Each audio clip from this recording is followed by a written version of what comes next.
بسم الله الرحمن الرحيم. الحمد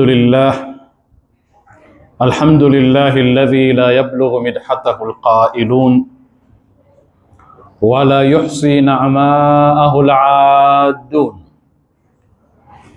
ولا يؤدي حقه المجتهدون، الذي لا يدركه بعد الهمم ولا يناله غوص الفطن،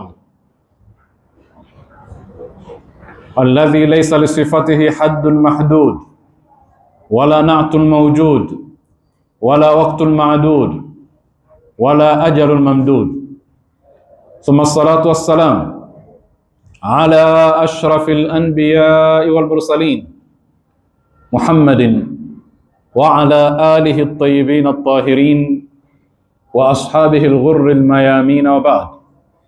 يقول الحق سبحانه وتعالى في محكم كتابه المجيد: أعوذ بالله من الشيطان الرجيم، نون والقلم وما يسطرون، ما أنت بنعمة ربك بمجنون، وإن لك لأجرا غير ممنون، وإنك لعلى خلق عظيم. صدق الله العلي العظيم. السلام عليكم ورحمة الله وبركاته. Ndugu zangu, leo tumo katika darsa ya 24 katika mfululizo wa darsa zetu kuhusu elimu, uhalisia wa elimu, mjadala baina ya mtazamo wa ubepari na mtazamo wa Qur'an. Katika darsa iliyopita tumejibu swali limadha nataallam, kwa nini tusome? Na swali hili limejibiwa na aya za kwanza zilizowahi kushuka katika Qur'ani: Iqra bismi rabbika alladhi khalaq. Tumesema katika aya hii, soma kwa jina la Mola wako mlezi ambaye ameumba. Tumesema kwamba ikiwa utasoma kwa jina la Mwenyezi Mungu, malengo ya kusoma kwako yatakuwa ni yale ya Mwenyezi Mungu. Na lengo namba moja tumeona kwamba tunasoma ili kumtambua Mungu na kumcha. Ndio tukaona aya nyingi za kisayansi zinamtambulisha Mwenyezi Mungu Subhanahu wa Ta'ala, na tukaona kwamba aliyesoma elimu zote anatakiwa ile elimu imsogeze karibu na Mungu, kumjua Mungu. Lakini nukta ya pili tumeona kuwa tunasoma ili kusimamia na kuongoza mambo ya hii dunia. Inni ja'ilun fil ardi khalifa. Lakini tukaona pia mjadala mdogo kwamba kweli tumeweza kusimamia inavyotakiwa, tumeweza kubeba ile dhima kisawasawa. Na inni ja'ilun fil ardi khalifa ilikwenda sambamba na kupewa hazina na vyombo vya kuweza kuendeshea hii dunia, navyo ni vyombo vyote vinavyohusika na ilmu. Na nukta ya tatu, tunasoma kwa ajili ya kuijenga dunia.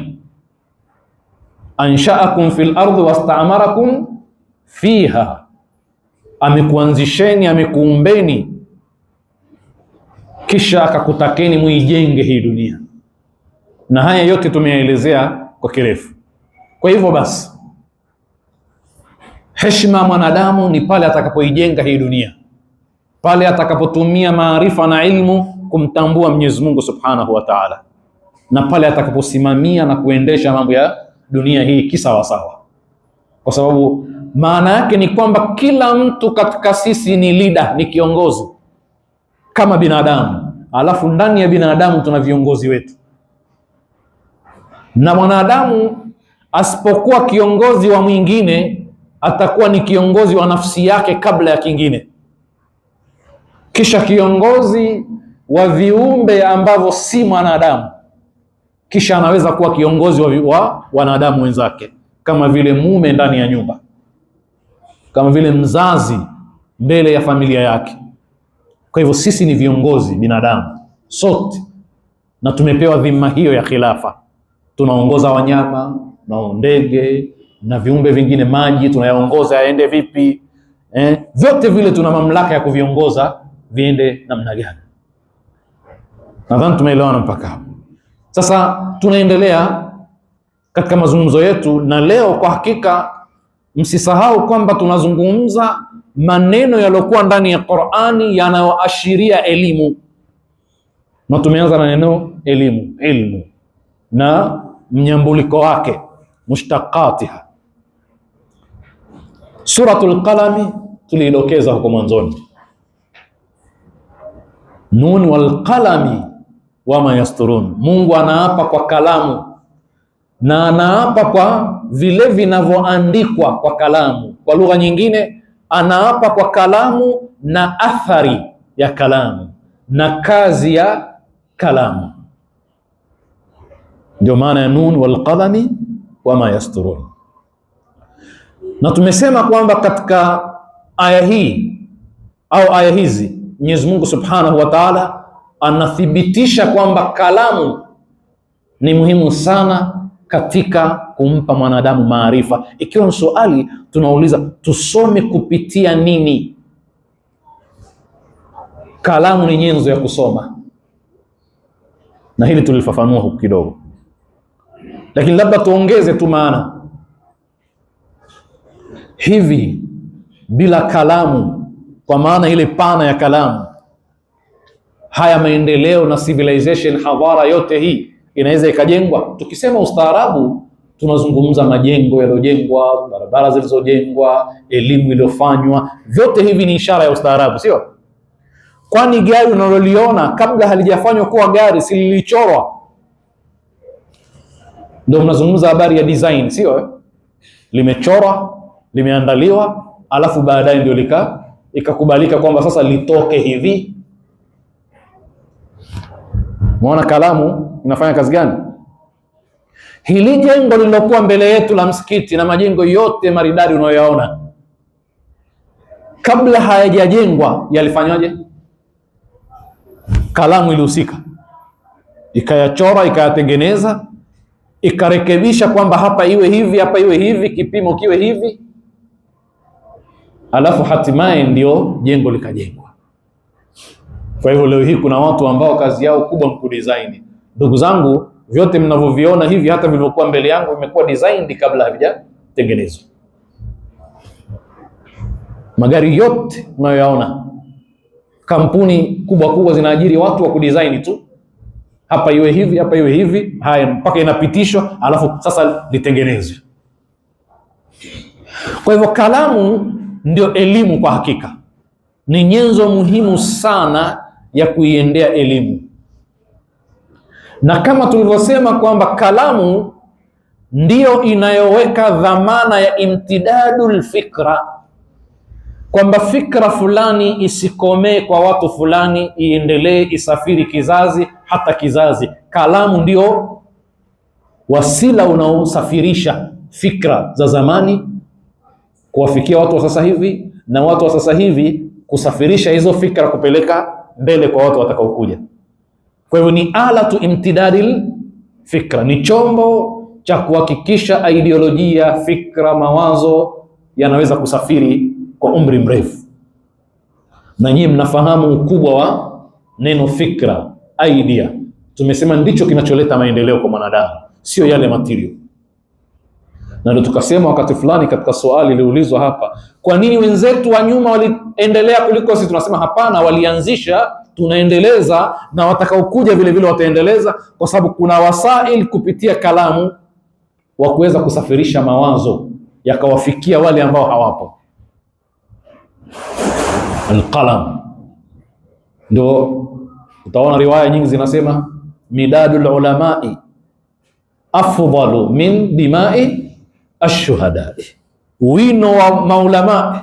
Sikilizeni hadithi hii, wino wa ulamai ni bora kuliko damu za mashuhada. Haya, kuna jambo kubwa kama kufa shahidi ukamwaga damu, jambo kubwa sana. Lakini hadithi inasema ule wino wa ulama, ile kalamu yao ni bora kuliko damu ya mashahidi. Na kwa ufupi ni kwamba ile damu ya mashahidi ile isingeweza kupatikana kama wino haujaitengeneza. Ile damu ya mashahidi haiwezi kupatikana kama wino, kalamu haijatengeneza, haijaandaa mazingira ya kumtengeneza mtu aweze kutoka kupigana. Ndio maana hata baadhi ya ulama wanasema walqalami wama yasturun, kalamu ndio kiumbe kilichoumbwa cha kwanza, alafu kwacho Mungu akaandika katika lauhin mahfudhi fi ummil kitabi. Baadhi wanasema hivyo, sitaki kuingia huko, kuna mjadala mrefu. Ndio kule tunapozungumza kuhusu ikhtilafu za maneno ya Mungu na Mungu. Je, ni makhluqun am ghairu makhluqin maneno ya Mungu? Na mjadala ambao ulitokea huko zamani wakati wa Imam Ridha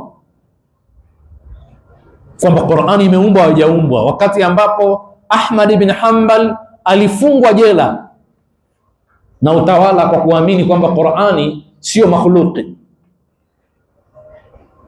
Alafu na Mu'tazila walikuwa na msimamo wao, maanake Qur'ani ni maneno ya Mungu, sio? Na imamu vile vile alikuwepo katika zama hizo na aliepuka ule mjadala. Lakini nasema sitaki kuingia huko, kwa sababu tukiingia, na kuhakikisheni kuna vitu vinahitaji kufanya bahthi. Kwa sababu gani? Utagundua kwamba ile kauli inaposemwa hapo zamani palikuwa na neno, na huyo neno alikuwa kadha, ilihusika pia katika mjadala huu, na watu walikwenda mrengo ambao hauna asli ya Uislamu. Kwa sababu ukishasema palikuwa na neno alafu palikuwa na Mungu, palikuwa na miungu miwili tayari, neno na Mungu mwenyewe. Na Mungu anasema katika Qur'ani, khaliqu kulli shay'in, kila kilichomo kinaitwa ni shay, sawa sawa ni malmusun au ghairu malmusin, tangible au sio tangible. Madhali kipo, basi kitu hicho ni malmus. Na malmusu hapa nakusudia mahsus, yani unaweza ukakihisi, unaweza ukakiona ukakipata, ukakifahamu kwa common senses, kwa kinusa, ukakiona, ukakionja, ukakigusa. Kuna vitu vipo lakini huwezi ukavitambua kwa alhawasil khamsa, lakini vipo na vinaitwa vitu. Sasa Mungu anasema khaliqu kulli shay, ameumba kila kitu. Sasa kwa hiyo kuna waliosema kalamu ni ala ambayo Mungu aliumba mapema sana, ikatumika kuandaa lauhin mahfudhi ummil kitab. Lakini si tunataka kusema kalamu ina maana sana. Jamani, iondosheni kalamu katika maisha yenu. Kuna maisha? Hakuna maisha. Ndio tumesema kwamba design zote, sasa design hata za nguo watu wana design, sio? Acha mambo ya magari, acha mambo ya meli, ndege, mtu ana design kabla haijatengenezwa. Lakini kalamu ina nafasi hiyo. Mungu haji kuwapa kwa kitu ambacho hakina maana. Na hii kalamu ina safari na sisi ndefu katika maisha yetu, na ina safari ndefu. Sasa Mungu anasema walqalami wama yasturun. Tusome kwa kupitia kitu gani? Katika vitu vinavyomwelimisha mwanadamu ni kalamu. Walipoingia wa Marekani Afghanistani miaka ile, wa Afghanistani walimzuia mtoto wa kike kwenda kusoma shule, hizi shule za kisekula. Na mnafahamu zile harakati za Waislamu wenye msimamo mkali waliofikia mahala wakakatazi western education totally. Nadhani baadhi yenu mnakumbuka. Ndio hata wengine wanasema maana ya Boko Haramu, maana yake ni kwamba western education ni haramu. Wallahu alam. Wameharamisha elimu zile za kimagharibi. Na aliyehudhuria darasa zetu tangu mwanzo anaona kwamba si sawa, hasa katika natural sciences. Hauwezi kuharamisha kusoma watu kwa mtu asiyekuwa Muislamu sayansi asilia zile ambazo hazina harufu ya dini ndani yake. Na haya tumeyafafanua, sio? Lakini kwa ujumla wazungu walicheza mchezo wa kisiasa mkubwa sana wakati ule, kwa sababu wamevamia Afghanistan, wameipiga, wamedhulumu Waislamu, sio? lakini baadaye wakataka kuleta mwamko wa vijana wa Afghanistani kusoma elimu za kimagharibi, wakataka kuchafua ile jamii nje, na wale Waislamu kwa msimamo wao waliwapa sababu, waliwapa nafasi ya kufanya hivyo. Sasa nataka wale vijana wa zamani kidogo wakumbuke hili. Nakumbuka binti aliyejulikana kwa jina la Malala Yousafzai, aliyetangazwa sana katika vyombo vya habari, binti wa Kiafghanistani ambaye alipigwa risasi akapona. Alikuwa ametumika kuhamasisha elimu, akasafirishwa dunia yote kuhamasisha elimu, lakini lugha aliyoitumia nini? Ushindi wa kalamu dhidi ya risasi. Yani mapambano yake ni kwamba hawa matalibani ni watu wa kutumia risasi badala ya kalamu, na sisi kampeni yetu ni kupambana nao hawa, tumekuja kuwavamia ili tushindishe kalamu dhidi ya risasi na kupindua taswira ya kwamba wao wamevamia nchi ya watu. Yule binti akatumika kuzungusha dunia kote, ni mwanadiplomasia wa kimataifa anayepigania mtoto wa kike wa Kiafghanistani kusomeshwa. Sasa hatukatai kwamba kalamu ina nguvu kuliko risasi. Hatukatai kwamba magazeti yamefanya kazi kubwa sana ya kuleta mwamko katika jamii za kibinadamu. Hatukatai. Kalamu imeleta mambo makubwa sana. Nadhani kuna baadhi nishawahi kuambia kwamba kuna wanafasihi kadhaa ambao Kenya walikimbia kwa sababu ya kalamu yao.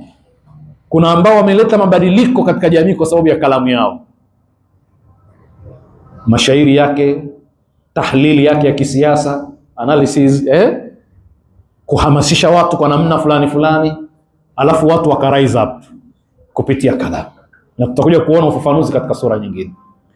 Kwa hivyo sisi aibu ni kwetu kama hatuitumia kalamu vizuri, kwa sababu ndio ala muhimu. Ukiweza kuandika andika, kuzungumza jambo moja lakini kuandika jambo jingine. Kwa wale waliosoma katika shule wanajua mambo ya fasihi ya andishi na fasihi simulizi. Hata fasihi simulizi inaandikwa ili ihifadhiwe. Ile fasihi simulizi pia nayo inaandikwa ili isimuliwe, ili ihifadhiwe.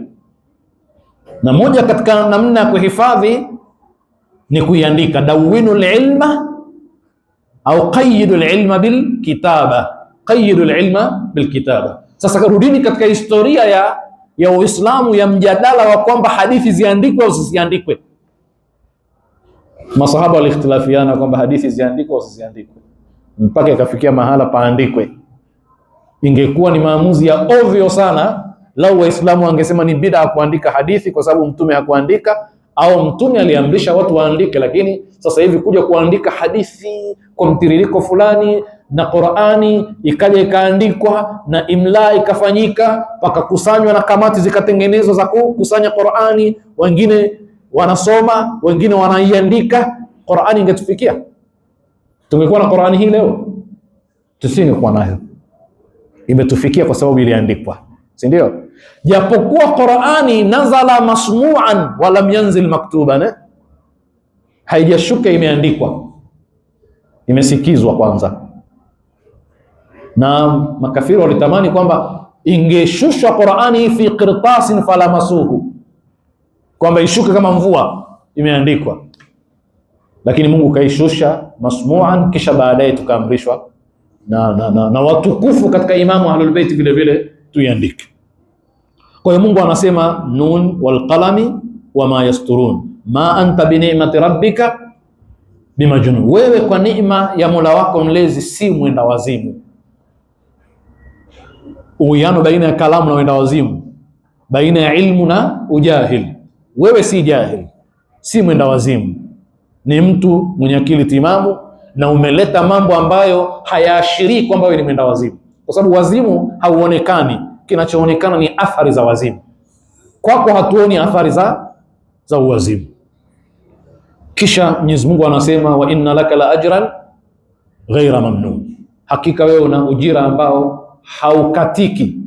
Wa innaka la ala khuluqin adhim. Hatutaki kwenda kwa kirefu sana kuonyesha uwiano baina ya kalamu na akhlaqi nzuri, kalamu na umajununi. na hasa tulipozungumza kwamba ubinadamu wa binadamu unaambatana na maadili na kuepuka ufisadi, ndipo binadamu anaepuka uhayawani, anakuwa binadamu vile inavyotakiwa. Sasa tusikilizane vizuri. Iqra, allama bilqalami au walqalami wama yasturun, alafu kuna wama yasturun. Soma, kuna kalamu, kuna vinavyoandikwa. Haya ni katika maeneo ambayo yanaashiria tusome kupitia nini na tusome kwa ajili ya nini. Katika aya hizi tulizozitaja, kama tulivyofafanua, iqra bismi rabbika, bismi rabbika, ukisoma kwa jina la Mola wako umeweka ahdafu, malengo ya kusoma. Na malengo ya Mungu tumeyataja: uijenge hii dunia, uisimamie na kuitawala, lakini umtambue Mwenyezi Mungu na kumcha kupitia elimu. Kwa hiyo tuzipime elimu zetu katika mizani hiyo, kwamba zina meet demands za Mungu, malengo ya Mungu. Na usidhani elimu, ndugu zangu, tuelewane, sio elimu rasmi tu. Tumeshatoka huko, tumemaliza. Sawa sawa, ni formal education, informal au non-formal education, kama tulivyoelezea huko nyuma. Ukisoma mtambue Mungu kupitia maarifa hayo na vingine na vingine na vingine. Sasa mwanadamu alianza lini kuandika? Mnajua kwamba katika signs za civilization ya watu, yani vielelezo na nguzo zinazotumika kusimamisha ustaarabu wa jamii yoyote ile, maandishi na kuandika ni moja katika vielelezo muhimu sana. Nyie hamkumbuki kampeni za nchi, hata nchi kupima wanaojua kusoma na kuandika? Wewe unadhani kwa nini nchi zilikuwa zinasimamia kuhakikisha wanaojua kusoma na kuandika wengi, na wakati huo Umoja wa Mataifa ulikuwa unaitambua nchi elimu yake kwa idadi asilimia ya watu wanaojua kusoma na kuandika? Ndugu zangu, kuongoza watu ambao pia ni seti tupu, haina memba, nao ni mtihani Watu ambao hawajasoma, kuwaongoza wewe vile vile, usidhani utawapeleka tu hivi, utapata tabu zaidi. Kwa hiyo lazima uwaelimishe ili iwe rahisi kuwaelekeza katika mambo ya maendeleo. Usidhani tu utawachukua kama ni watakutia tabu. Chukulia tu mfano mke ambaye hajasoma kabisa, na mkisema hajasoma muelewe kwamba hajasoma elimu zote, mfumo wowote ule, rasmi na usiokuwa rasmi. Maanake mtu asielewe kwamba tunazungumza elimu rasmi, formal education. Maanake mama zetu walikuwa wakisoma, wakijua namna ya kuishi na watu, wakijua namna ya kupika, kuandaa nyumba zao, kuandaa vyakula. Zote zilikuwa ni elimu ambazo leo hii mpaka ipate binti aliyokwenda university mpaka aende kwenye kozi maalum ya kujifunza kupika. Kuna sauti huko juu nyingi, napenda mara nyingi nyie mzinoti ili muambie kabla sijawaambia, sio? Tumeelewana jamani? Kwa hivyo walikuwa wakisoma elimu ambayo si rasmi, lakini walikuwa wakisoma. Sasa kama unamchukua mtu ambaye ni zero, hajasoma kabisa, utapata tabu pia katika kulea watoto wako, katika kuelewa kwamba mazingira haya mtoto anaharibika kimaadili, atachelewa. Na ndio maana moja katika matatizo, wake zetu wengi hawajui athari za kukaa katika TV kutizama michezo ya kuigiza na mtoto, wala hawezi kuelewa. Mtoto anaweza kufungiwa masaa ili asisumbue watu, akakaa na TV. Yeye anajua kwamba TV sasa inanisaidia mimi kumfanya nini, asinisumbue. Yeye anaona amefanya jambo la kisawasawa kabisa na mtoto amefurahi. Shekhe, ni maarifa hayo, ni elimu.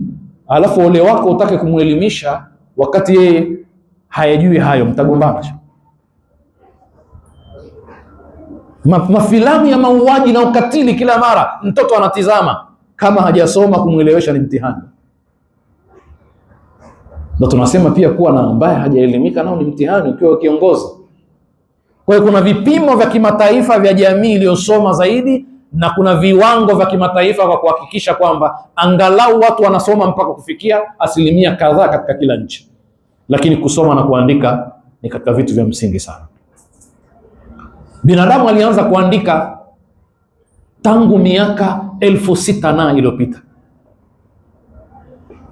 na hasa katika ustaarabu ule wa kwanza kabisa, early civilization, wanasema mahdul hadarat, kule Mesopotamia, Iraq, baina ya mto Euphrates na Tigris. Pale palikuwa na civilization kadhaa, Sumerian, Babiloni na wengine wengi, na sheria za kwanza za kijamii za Hammurabi zilianzishwa wakati ule, sio? Sasa hawa wa Sumerian civilization ambayo ilianzishwa mwaka 4500 kabla ya kuzaliwa Nabii Isa mpaka 1500, ukija kujumlisha na 2000 yetu, hii ni miaka 6,000 na iliyopita. Athari za maandishi yao zimeonekana na zimepimwa, na wao sasa hivi wana vigezo vya kisayansi vya kujua umri wa kitu kwa kukipima. Wana kemikali wanazitumia, wengine wanaita carbon 14, wanaweza kujua umri wa kitu. Mabaki yale yale yanawapa tafsiri ya umri uliopita. Sasa wale waliandika, alafu baadaye kwa Misri miaka kama 3,000 iliyopita, athari za maandishi, kalamu sawasawa ni kwa kuchora majabali yakaonyesha taswira ambayo ukiiona unajua aina za maisha yao. Ndio tumesema huku kwetu pia yapo, kule Kondoa yapo, wapi kule Singida na maeneo mengine. Utakwenda ukaona michoro ile, utajua watu walikuwa wanaishi nini. Utajua ni wafugaji kwa sababu utaona mkuki, mshale, wanyama, binadamu. Kamchoro kaajabu, lakini kanakupa darasa, kanakupa taswira ya kitu ambacho kilikuwa kinajiri katika jamii. Sasa haya ni mambo yamejiri kwa binadamu, na mimi nataka tuufanye mukhtasari huo wa kwamba kalamu Mungu kaapa kwayo kwa sababu ni muhimu sana katika kutransfer knowledge na education, kuhamisha elimu kutoka kwa mmoja kwenda kwa mwingine, na Qur'ani na hadithi zimehimiza hilo. Si ndio tumesoma haya tutadayon, nadaniana tu madeni. Mungu anasema idha tadayantum bidainin faktubuhu, andikeni, kwa sababu msipoandika ndio mwanzo wa mizozo na migogoro mingi. Hata ndoa zetu sasa hivi, ndoa sio maandishi, lakini sasa hivi ndoa inathibitishwa kwa maandishi, japo kuoa ni matamshi, lakini unathibitishaje? Panakuwa na ushahidi wa kimaandishi. Na vingine pia, mikataba ya kimataifa ni maandishi. Utajua watu walikubaliana nini. Wakikubaliana hivi hivi tu, unamjua mwanadamu alivyokuwa, sio? Mimi sikusema hivyo, na wewe una vielelezo, sio? Ni mambo ya kawaida sana kwa mwanadamu. Anakukataa kweupe. Wao tunasema kwamba mtu anafikia mahali anakuangalia alafu anakuonyesha kwamba hakuoni. Hata ukimpungia hivi anakuangalia, lakini anakuonyesha sikuoni basi. Mshakuona hivyo? Mimi sikuoni. Lakini anakuona, anakuignore, sio? Kwa hiyo mwanadamu asipodhibitiwa na kalamu, pia maafa katika jamii yanaweza kutokea. Kalamu inadhibiti vile vile maisha ya mwanadamu na kuondosha migogoro katika mikataba na mambo mbalimbali. Sasa kuna aya zinazofanana na hizi, sikilizeni katika surati Ar-Rahman. Acha hii suratul Qalam. Mungu anasema Ar-Rahmanu allama al-Qur'ana khalaqa al-insana allamahu al-bayan. Tuko pamoja? Mahallu shahid hapa nini? Khalaqa al-insana allamahu, ay allama al-insana al-bayana. Al-bayan ni nini? Uwezo wa kubainisha. Amemuumba mwanadamu, hii inaonyesha tu eneo fulani la elimu aliyompa, al-bayan. Na katika sifa kubwa ya mwanadamu ni kuweza kuexpress, kujieleza vilivyokuwa ndani akavitoa nje. Hiyo ndio albayani yenyewe. Mwanadamu kuweza kujieleza, na anapojieleza maana yake nini? Ana ideas, ana fikra, anataka azitoe nje. Siku hizi kuna lugha wanatumia, wanasema kwamba nilikuwa nafikiria kwa sauti tu. Anafikiria kwa sauti maana yake anasema maneno yanayoashiria anachokifikiria, sio? Sasa allamahu albayani, Mwenyezi Mungu kamfundisha mwanadamu uwezo wa kujieleza. Anajieleza nini? anajieleza vile vilivyokuwa ndani, ili aliyekuwa nje amwelewe. Hii ni katika sifa kubwa sana ya mwanadamu, tawdhihul maani wal afkar, zile maana na fikra ambazo zinapita katika dhihni yake anaweza anazieleza vipi? Anazieleza kwa lugha, na ndio sana anajieleza kwa lugha, sio? Japo sasa hivi kuna lugha ambayo haihusishi sauti, kwa mfano lugha za ishara. Alipoona kuna watu hawaelewi vile vile katika lugha ya sauti, Mwenyezi Mungu kampa uwezo mwanadamu wa kufanya bayani kwa ishara vile vile. Ndio utaona wale watu wanafanya hivi, anafanya hivi, anafanya hivi, anafanya, maana yake anazungumza. Hiyo ni bayani pia, kubainisha kile kinachojiri kupitia ishara.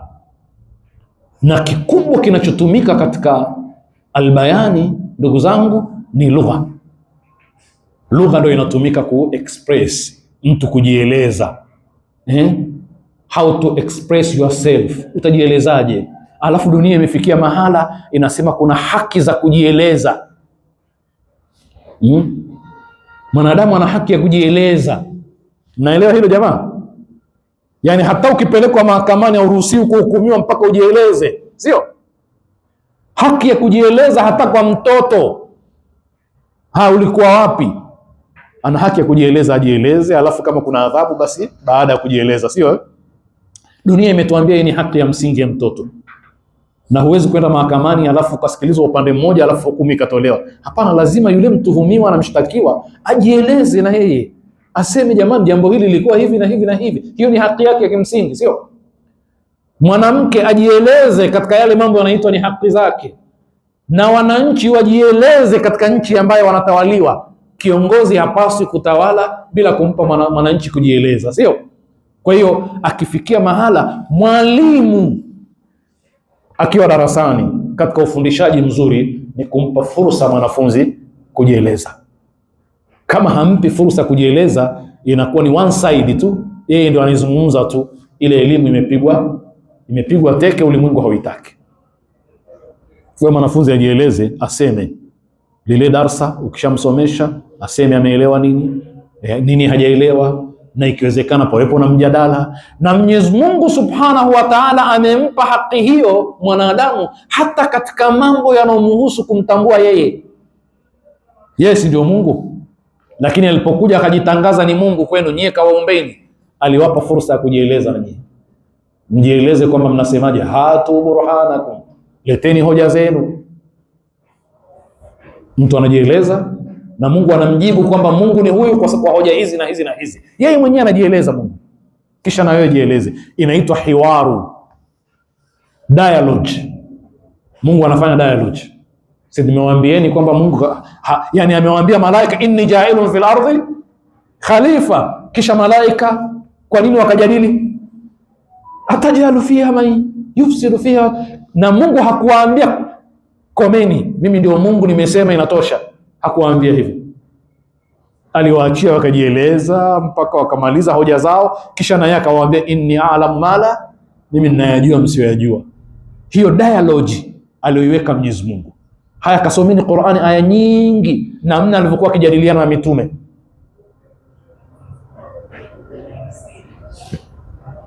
Na anatupa dialogue mbalimbali, anazisifu. Alam tara ila alladhi hajja Ibrahima fi rabbih an ataahu Allahul mulka idh qala Ibrahimu rabbi alladhi yuhyi wa yumitu qala ana uhyi wa umitu qala Ibrahimu fa inna Allaha ya'ti bishamsi min al-mashriq fa'ti biha min al-maghrib fabuhita alladhi kafara wallahu la yahdi al-qauma adh-dhalimin.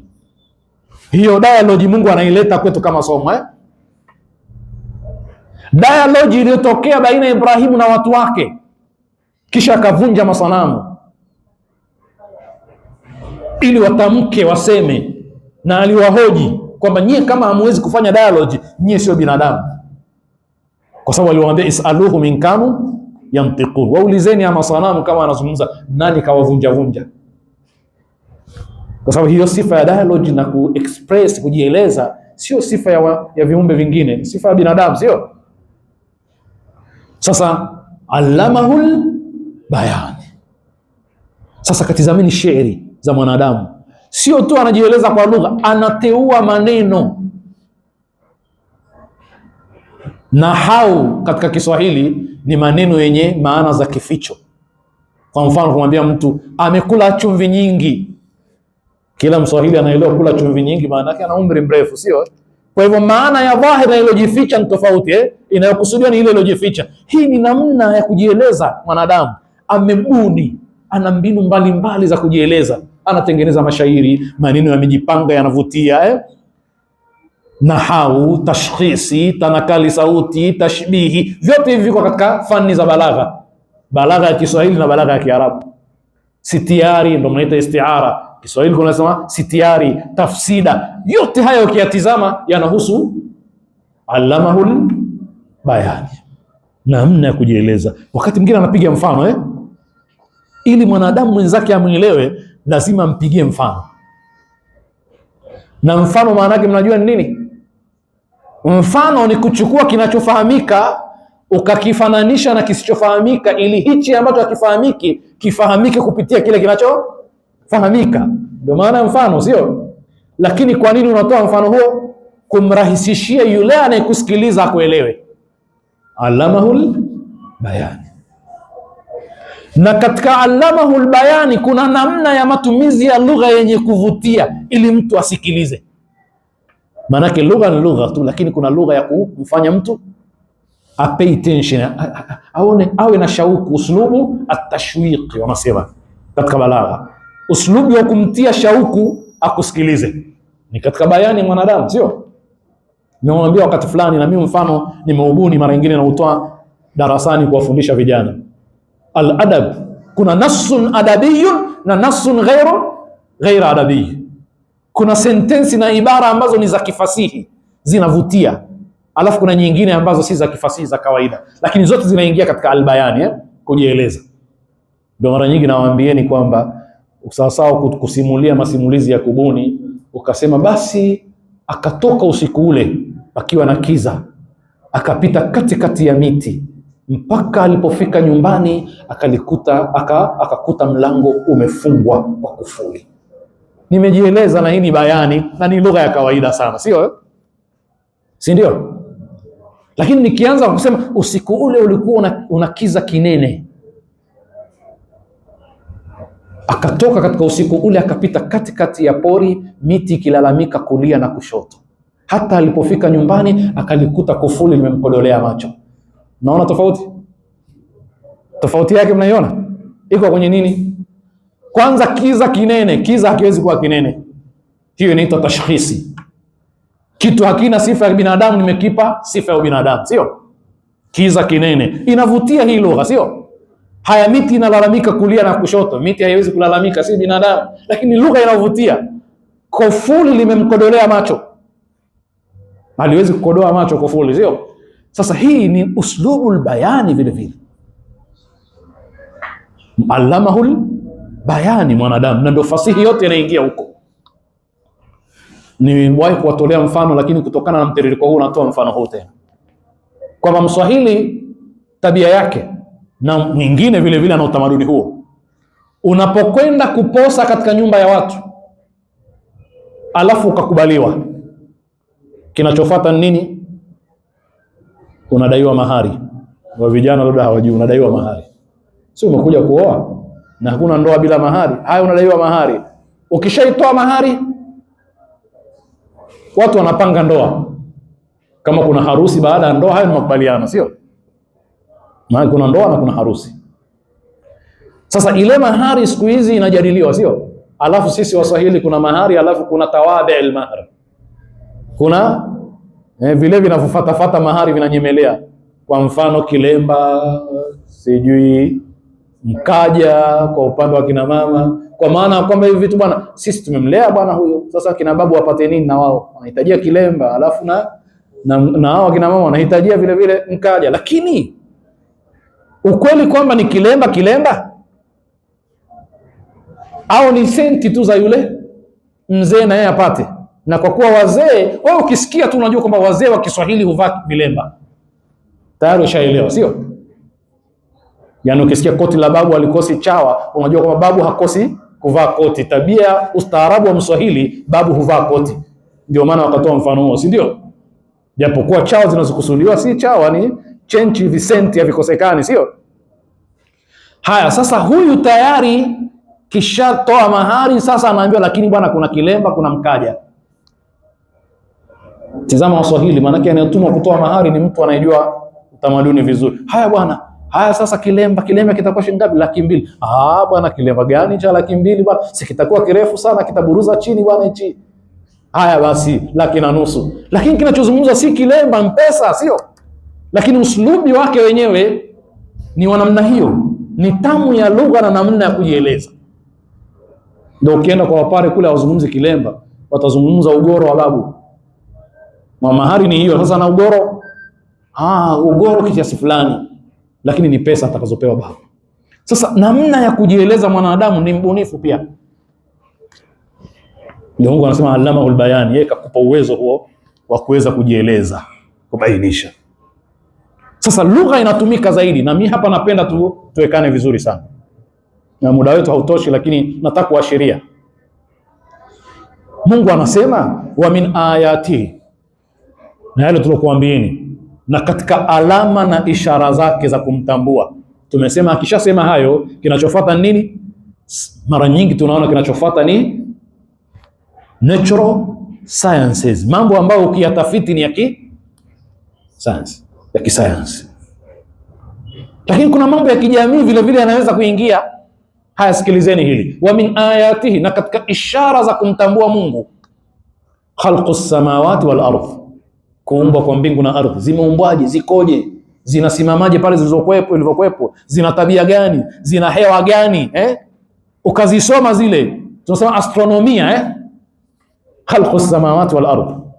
Lakini واختلاف alsinatikum wa alwanikum, na tofauti za ndimi zenu na rangi zenu. Rangi tuko watu sample au mali fulani ikhtilafu zile, lakini nataka tupigie mstari hapa, ikhtilafu alsina, kuwepo kwa lugha mbalimbali na lahaja mbalimbali. Na lugha ndiyo chombo cha nini?